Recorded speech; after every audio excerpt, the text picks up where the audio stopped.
Alrighty, hello everyone, welcome back. And today we're going to be looking at, once and finally, the new dev diary that came out on November 30th of 2023. Now, before we actually go into the dev diary, the trailer for Update 9 came out, and which you pretty much saw before this. I'm going to be honest with you. They have surprised me with Oranosaurus because I didn't know it was coming out yet. I have not seen anything from this dev diary. And Spinosaurus, that was a total surprise. Now, I'm going to be honest. Many people, when I watched their reactions of it, many people were surprised that the Spinosaurus came in and they didn't know if it was going to be in. However, in the past, I know a few of them did guess that Spinosaurus would be in, but not as early access, but afterwards, as number 51, because that's what we heard a long time ago, that there was going to be 50 species, 40 dinosaurs, and 10 mammals, which that's early access. And after that, we were going to get one more with an update that was going to happen after that. Now, keep in mind, this was a long time ago. This was around, say, maybe 2020, 2021. It was around that era. And we all guessed it was Spinosaurus because that's kind of what we knew at the time. But hey, I'm fine with it coming to early access. And Oranosaurus, I don't believe was part of that list, but they've changed the whole list completely. So the list that we once knew in the past from 2-3 years ago, that list is gone.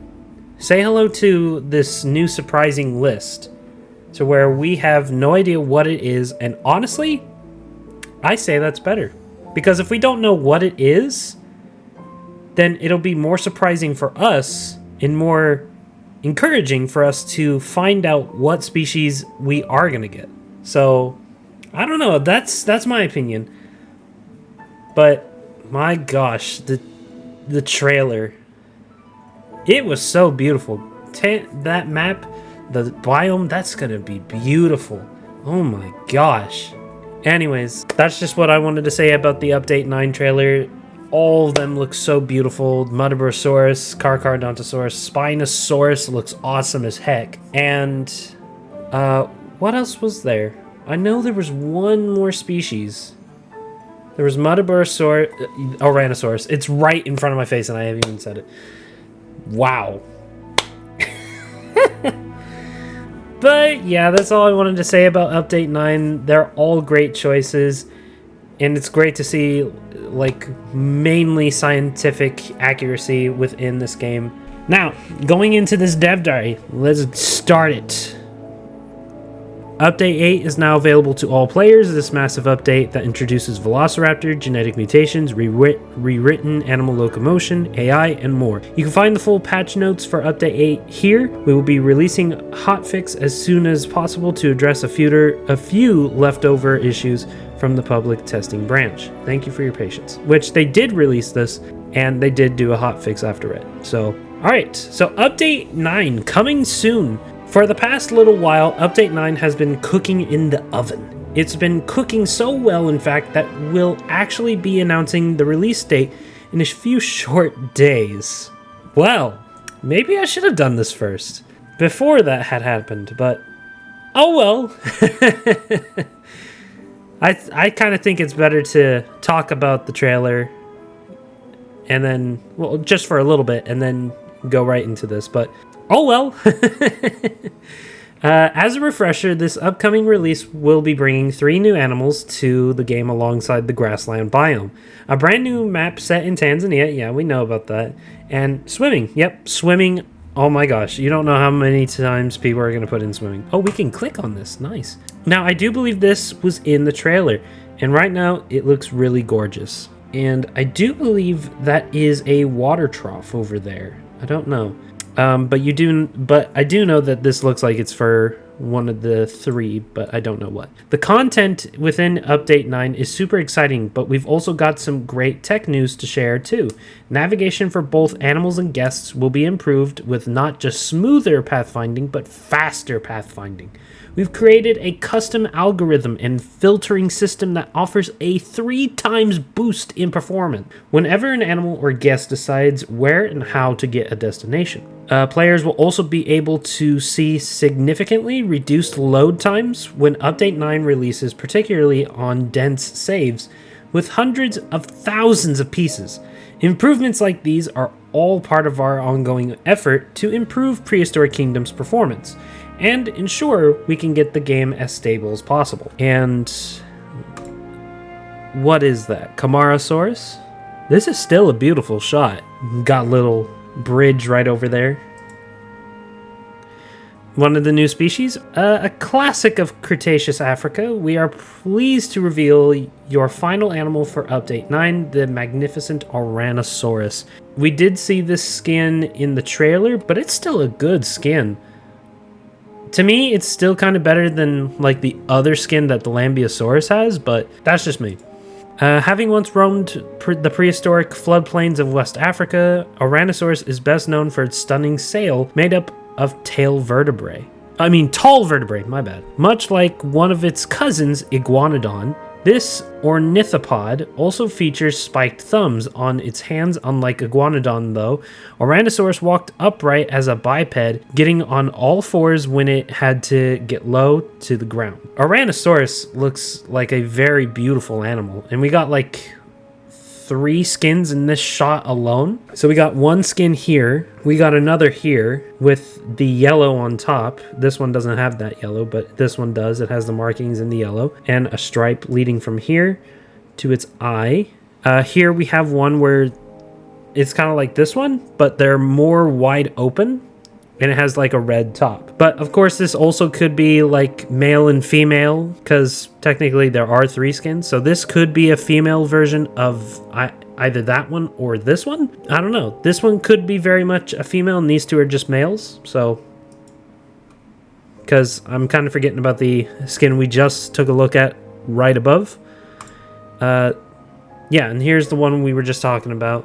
The one with the white stripe here and the markings. It looks really beautiful, and you can see the detail in the skin. Not only that, but compared to Iguanodon, the Ouranosaurus has longer and bigger legs.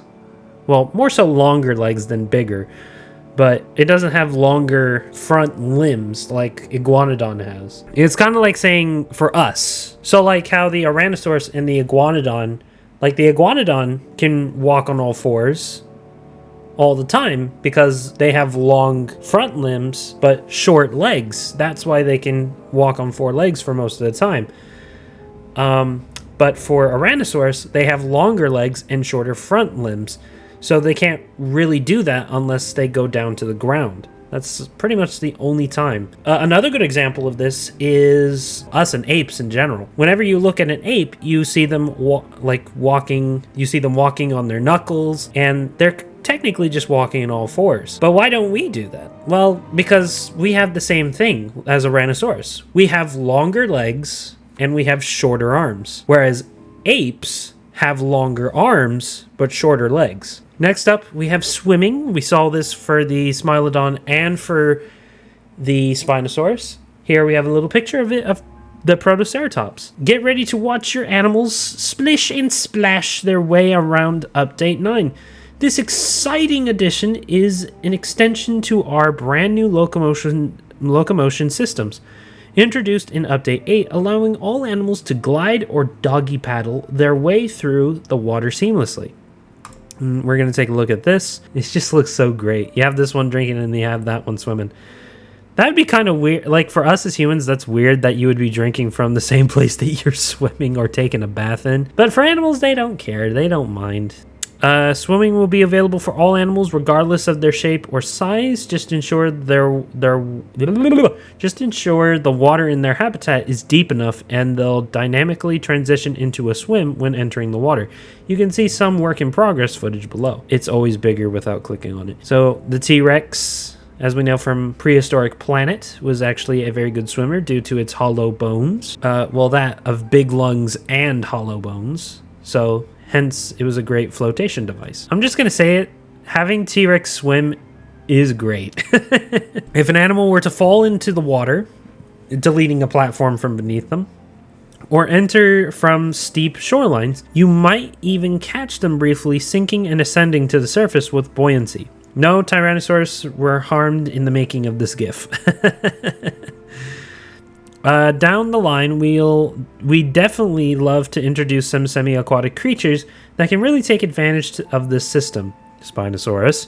We think that there's a lot of potential there for not only adding some incredible unique animals, but potentially making the player consider water depth and how that impacts their exhibit design.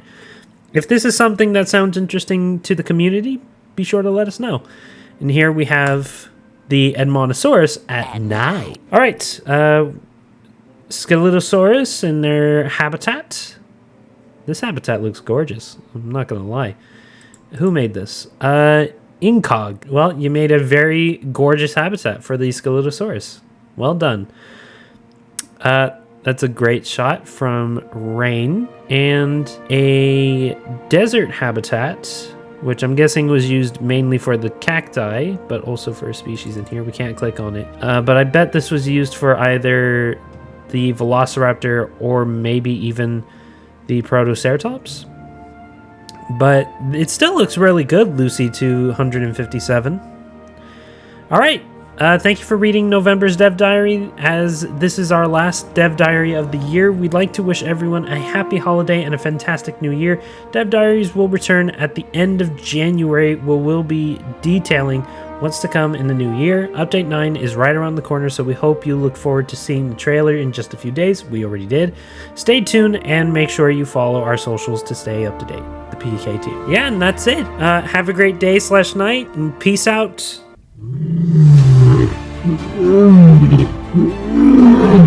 Mm-hmm.